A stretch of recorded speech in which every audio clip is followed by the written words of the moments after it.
ವಿಚಾರದಲ್ಲಿ ನಿಮಗೆ bottom of the deck ಬಂದಿರುವಂತಹದ್ದು ಇಂಪ್ರೆಸ್ ಕಾರ್ಡ್ ಬಂದಿದೆ. ಸೊ ಇಂಪ್ರೆಸ್ ಕಾರ್ಡ್ ಏನನ್ನು ರೆಪ್ರೆಸೆಂಟ್ ಮಾಡುತ್ತೆ? ಕೆಲವೊಂದು ರೀತಿಯ ನಿಮ್ಮ ಲವ್ ಲೈಫಿನ ವಿಚಾರದಲ್ಲಿ ಶಾಂತವಾಗಿರ್ಬೇಕು, ಸಮಾಧಾನವಾಗಿರ್ಬೇಕು, ಒಂದು ಪ್ರೀತಿ ಇರಬೇಕು ಅನ್ನುವಂತಹದ್ದು, ಮತ್ತೆ ಒಂದು ಸ್ಟೇಬಲ್ ಆಗಿರ್ಬೇಕು ಅನ್ನುವಂತಹ ರೀತಿಯಲ್ಲಿ ನೀವು ಆಲೋಚನೆಯನ್ನು ಮಾಡ್ತಾ ಇರುವಂತಹದ್ದು ಬಾಟಮ್ ಆಫ್ ದ ಡೆಕ್ ಅಲ್ಲಿ ರೆಪ್ರೆಸೆಂಟ್ ಆಗ್ತದೆ. ಲೈಫಿನ ವಿಚಾರದಲ್ಲಿ ನೀವು ಪಾಸ್ಟಿನಲ್ಲಿ ಕೆಲವೊಂದು ರೀತಿಯ ಕೆಲವೊಬ್ಬರಿಗೆ ಸೋಲ್ಮೇಟ್ ಕನೆಕ್ಷನ್ ಅನ್ನ ರೆಪ್ರೆಸೆಂಟ್ ಮಾಡ್ತಾ ಇದೆ ಕೆಲವೊಬ್ಬರಿಗೆ. ಓಕೆನಾ? ನಿಮ್ಮ ಪ್ರೀತಿಯಲ್ಲಿ ಒಂದು ರೀತಿಯ ಬಾಂಡೇಜ್ ಇರುವಂತಹದ್ದು ರೆಪ್ರೆಸೆಂಟ್ ಆಗ್ತಾ ಇದೆ. ಹಾರ್ಮೋನಿಗಳು ಇರುವಂತಹದ್ದು ರೆಪ್ರೆಸೆಂಟ್ ಆಗ್ತದೆ ಕೆಲವೊಬ್ಬರಿಗೆ. ಓಕೆನಾ?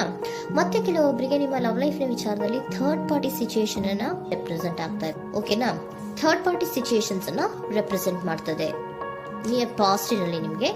ನೆಕ್ಸ್ಟ್ ಕಾರ್ಡ್ ಬಂದಿರುವಂತಹದ್ದು ಪೇಜ್ ಆಫ್ ಸೋರ್ಟ್ಸ್ ಬಂದಿದೆ. ಥರ್ಡ್ ಕಾರ್ಡ್ ಬಂದಿರುವಂತಹದ್ದು ಯಾವುದು? ನಿಮಗೆ ಪೇಜ್ ಆಫ್ ಸೋರ್ಟ್ಸ್ ಬಂದಿದೆ. ಸೊ ಕ್ಯೂರಿಯಾಸಿಟಿ ಇದ್ದಂತಹ, ನಿಮ್ಮ ಲವ್ ಲೈಫಿನ ವಿಚಾರದಲ್ಲಿ ಒಂದು ಕ್ಯೂರಿಯಾಸಿಟಿ ಇದ್ದಂತಹ, ಒಂದು ರೀತಿಯ ಬಾಂಡೇಜ್ ಇದ್ದಂತಹ, ಸ್ವಲ್ಪ ನೀವು ಮಾತಾಡಿರುವಂತಹ ಸಾಧ್ಯತೆಗಳು ರೀಸೆಂಟ್ ಪಾಸ್ಟ್ ನಲ್ಲಿ ರೆಪ್ರೆಸೆಂಟ್ ಆಗ್ತಾ ಇದೆ. ಸೊ ನಿಮ್ಮ ಲವ್ ಲೈಫಿನ ವಿಚಾರವಾಗಿ ಒಂದು ರೀತಿಯ ಬಾಂಡೇಜ್ ಇರುವಂತಹದ್ದು, ನೀವು ಕೆಲವೊಬ್ಬರಿಗೆ ಥರ್ಡ್ ಪಾರ್ಟಿ ಸಿಚುಯೇಷನ್ ಮತ್ತೆ ಕೆಲವೊಬ್ಬರಿಗೆ ಸೋಲ್ಮೇಟ್ ಕನೆಕ್ಷನ್ ಅನ್ನ ರೆಪ್ರೆಸೆಂಟ್ ಮಾಡ್ತಾ ಇದೆ. ಮತ್ತೆ ನಿಮ್ಮ ಲವ್ ಲೈಫಿನ ವಿಚಾರದಲ್ಲಿ ನೀವು ಮಾತಾಡಿರುವಂತಹದ್ದು ಕೂಡ ಕೆಲವೊಂದು ರೀತಿಯ ಮಾತುಕತೆಗಳು ಆಡಿರುವಂತಹದ್ದು, ಹೊಸ ಐಡಿಯಾಗಳನ್ನ ಮಾಡಿರುವಂತಹದ್ದು ಇಲ್ಲಿ ರೆಪ್ರೆಸೆಂಟ್ ಆಗ್ತದೆ. ಮೇ ಬಿ ನೀವು ಫ್ರೆಂಡ್ಸ್ ಗಳ ಮೂಲಕ ನೀವು ನಿಮ್ಮ ಪರ್ಸನ್ ಅನ್ನ ಭೇಟಿಯಾಗಿರಬಹುದು. ಯಾವುದೋ ಕೆಲವೊಂದು ಫಂಕ್ಷನ್ ಗಳಲ್ಲಿ ನೀವು ನಿಮ್ಮ ಪರ್ಸನ್ ಅನ್ನ ಭೇಟಿಯಾಗಿರುವಂತಹ ಸಾಧ್ಯತೆಗಳು ಇದೆ ಅನ್ನೋದನ್ನ ನಿಮ್ಮ ಪಾಸ್ಟ್ ನಲ್ಲಿ ರೆಪ್ರೆಸೆಂಟ್ ಮಾಡ್ತಾ ಇದೆ. ನೆಕ್ಸ್ಟ್, ಅಟ್ ಪ್ರೆಸೆಂಟ್ ನಲ್ಲಿ ಯಾಕೋ ನಿಮ್ಮ ಲವ್ ಲೈಫಿನ ವಿಚಾರದಲ್ಲಿ ಫೀಲಿಂಗ್ ಲೆಫ್ಟ್ ಔಟ್ ಆಗಿರುವಂತಹ ಸಾಧ್ಯತೆಗಳು ರೆಪ್ರೆಸೆಂಟ್ ಆಗ್ತಾ ಇದೆ. ಅಟ್ ಪ್ರೆಸೆಂಟ್ ನಲ್ಲಿ ಯಾಕೋ ಕೆಲವೊಂದು ರೀತಿಯ ಚಿಂತೆಗಳಿರುವಂತಹದ್ದು, ವರೀಸ್ಗಳಿರುವಂತಹದ್ದು, ಬೇಜಾರಿನಲ್ಲಿ ನಿಮ್ಮ ಲವ್ ಲೈಫಿನ ವಿಚಾರದಲ್ಲಿ ಇರುವಂತಹದ್ದು ರೆಪ್ರೆಸೆಂಟ್ ಆಗ್ತಾ ಇದೆ. ಯಾಕೆ ಅಂದ್ರೆ ನಿಮ್ಮ ಲವ್ ಲೈಫಿನ ವಿಚಾರವಾಗಿ ಕೆಲವೊಂದು ರೀತಿಯ ಬದಲಾವಣೆಗಳಾಗ್ತಾ ಇರುವಂತಹದ್ದು ರೆಪ್ರೆಸೆಂಟ್ ಆಗ್ತಾ ಇದೆ. ಯಾಕೋ ಕೆಲವೊಂದು ಚೇಂಜಸ್ಗಳಾಗ್ತಾ ಇರೋದ್ರಿಂದ ನೀವು ಬೇಜಾರಿನಲ್ಲಿ ಇರುವಂತಹದ್ದು.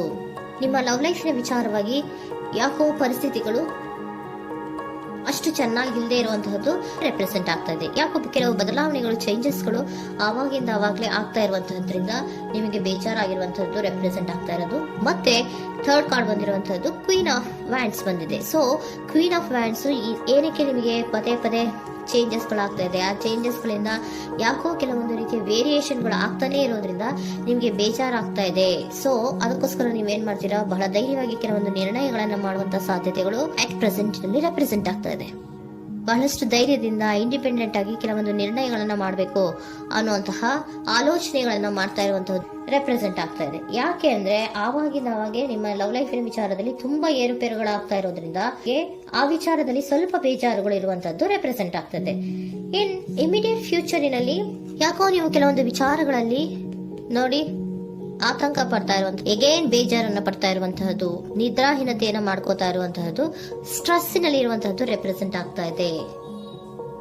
ಕೆಲವೊಂದು ನಿರ್ಣಯಗಳನ್ನು ತಗೊಳ್ಳುವಂತಹ ಸ್ಟ್ರೆಸ್ಗಳಲ್ಲಿ ಇರುವಂತಹದ್ದು ಕೆಲವೊಬ್ಬರಿಗೆ ಯಾಕೋ ಇಮಿಡಿಯೇಟ್ ಫ್ಯೂಚರ್ ನಲ್ಲಿ ಕೂಡ ರೆಪ್ರೆಸೆಂಟ್ ಆಗ್ತಾ ಇದೆ.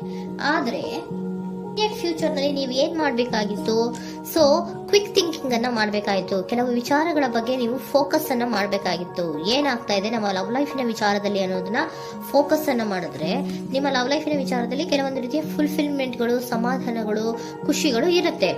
ಯಾವಾಗ ನೀವು ಫೋಕಸ್ ಅನ್ನ ಮಾಡೋದಿಲ್ವೋ ಆಗ ನಿಮ್ಗೆ ಮತ್ತಷ್ಟು ಆತಂಕಗಳು, ಬೇಜಾರುಗಳು ಆಗುವಂತ ಸಾಧ್ಯತೆಗಳು ಇದೆ. ಇದು king of swords, nine of swords ಇನ ಕ್ಲಾರಿಫಿಕೇಶನ್ ಕಾರ್ಡ್ ಅಷ್ಟೇ. ಅಂದ್ರೆ ಏನು?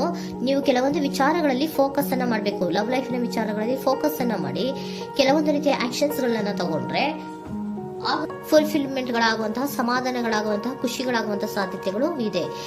ಕರೆಕ್ಟ್ ಆಗಿ ಮಾತಾಡಬೇಕು. ಏನ್ ಮಾತಾಡಬೇಕು ನಿಮ್ಮ ಲವ್ ಲೈಫಿನ ವಿಚಾರವಾಗಿ ಕರೆಕ್ಟ್ ಆಗಿ ಮಾತಾಡಿ ಕೆಲವೊಂದು ರೀತಿಯ ಕ್ಲಿಯರ್ ಥಿಂಕಿಂಗ್ ಅನ್ನ ಮಾಡಿ ಕ್ವಿಕ್ ಆಕ್ಷನ್ಸ್ ಅನ್ನ ತಗೊಳ್ಳುವಂತಹದ್ದು ರೆಪ್ರೆಸೆಂಟ್ ಆಗ್ತಾ ಇದೆ. ಓಕೆನಾ? ಇದಿಷ್ಟು ನಿಮ್ಮ ಕಾರ್ಡ್ಸ್ ನ ರೀಡಿಂಗ್. ನೆಕ್ಸ್ಟ್, ಏಂಜಲ್ ಗೈಡೆನ್ಸ್ ನಿಮ್ಗೆ ಏನ್ ಹೇಳ್ತಾ ಇದ್ದಾರೆ ಅನ್ನೋದನ್ನ ನೋಡೋಣ.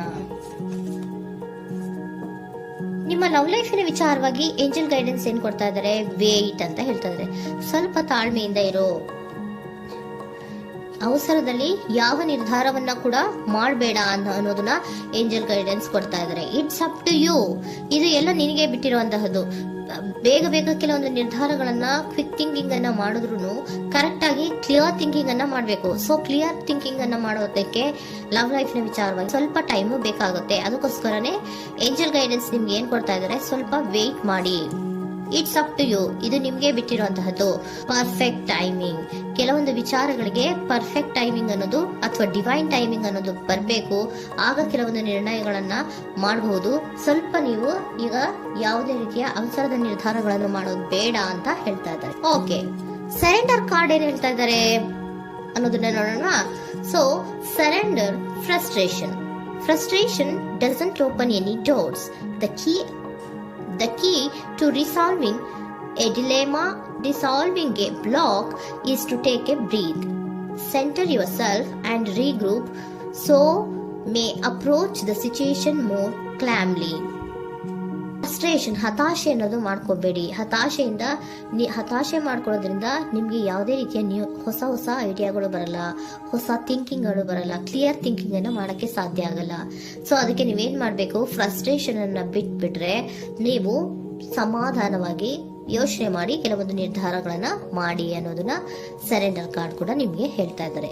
ಸೊ ನಿಮ್ಮ ಲವ್ ಲೈಫಿನ ವಿಚಾರದಲ್ಲಿ ಈಗ ಸ್ವಲ್ಪ ನಿಮಗೆ ಬೇಜಾರುಗಳಿರುವಂತಹದ್ದು, ಕೆಲವೊಂದು ಬದಲಾವಣೆಗಳು, ವೇರಿಯೇಷನ್ಗಳು ಆಗ್ತಾ ಇರುವಂತಹದ್ದು ರೆಪ್ರೆಸೆಂಟ್ ಆಗ್ತಾ ಇದೆ.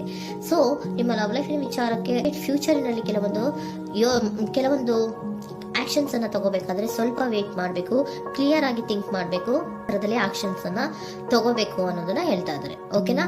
ಆಗ ಮಾತ್ರ ನಿಮ್ಗೆ ನಿಮ್ಮ ಎನರ್ಜಿಯಲ್ಲಿ ಏನ್ ಶಾಂತತೆ ಬರಬೇಕು ಅಂತ ಹೇಳ್ತೀರಲ್ಲ, ಆ ಶಾಂತತೆ ಏನ್ ಬರಬೇಕು, ಲವ್ ಲೈಫಿನ ವಿಚಾರವಾಗಿ ಶಾಂತತೆ ಯಾವಾಗ ಬರುತ್ತೆ ಅಂದ್ರೆ ನೀವು ಕ್ಲಿಯರ್ ಥಿಂಕಿಂಗ್ ಅನ್ನ ಮಾಡಿದಾಗ ಮಾತ್ರ ಬರುವಂತಹದ್ದು ಅನ್ನೋದು ಕಾರ್ಡ್ಸ್ ಗಳಲ್ಲಿ ರೆಪ್ರೆಸೆಂಟ್ ಆಗುತ್ತೆ.